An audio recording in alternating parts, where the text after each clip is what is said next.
Nandito rin po si MMDA Chairman Romando Artes para magbigay ng situation report sa flood monitoring at clearing operations sa mga komunidad at lansangan sa naapektado ng baha. Magandang araw po, Chief Artes. Chair Artes. Magandang hapon po, Yusek Claire at sa ating mga tagapanood. As of 11 a.m. Sa buong Kamaynilaan within 24 hours ay may 500 po ang naging pagbaha, incidents ng pagbaha sa iba't ibang areas. As of 11 a.m. naman po, nabawasan na rin po ito ng up to 273 na lamang. Iba't iba po ang degree ng lalim ng tubig. Merong gutter deep at meron din naman pong malalalim. So may 200 naman na po yung humupa or nawalan na ng tubig. Alinsunod po sa kautusan ng ating Pangulo, tayo po ay nag-prepare at walang tigil sa pagtatrabaho para ma-ensure po na handa ang ahensya na tumugon na hamon na dala po nitong ulan ng habagat. Meron po tayong 500 personnel, 6 buses, 2 military trucks, 2 rubber boats at 4 aluminum boats at mahigit 500 personnel po na rescue personnel na nakaantabay at ready for deployment. And as we speak, yung pong aming search and rescue boats at military truck ay papunta po ng Malabon para po tumulong sa paglilikas dahil nagkaroon na po sila ng preemptive evacuation sa mga oras na ito. Tayo po ay nakikipag-coordinate din kay Sec. Vince Dizon regarding po sa libreng sakay kung sakaling meron po may stranded tayong mga kababayan.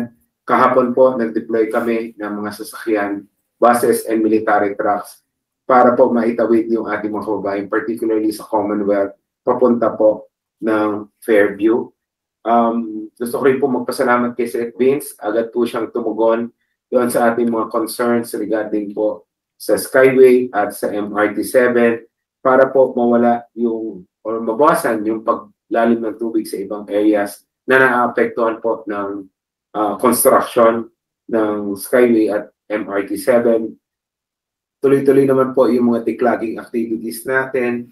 Kanina po, nung humupa ang baha sa may Araneta Avenue, ito po sa Araneta Avenue, nag-iwan po yan ng napakaraming basura sa karsada. Agad po itong nilinis ng MMDA para po madaanan ng maayos ito at kung sakali pong umulan muli at magbaha, hindi na po ito mauwi sa ating mga pangunahing lansangan. Yung ating naman pong 71 pumping stations, lahat po ay gumagana ng full capacity. Yun nga lamang po, medyo nakakabawas po sa efficiency ng ating mga pumping stations. Yung po mga basura, kanina pong umaga, yung sa isa lamang po namin pumping station, ay may nakuha kaming sofa, ref, at malalaking tipak ng kahoy na mukha pong itinapon sa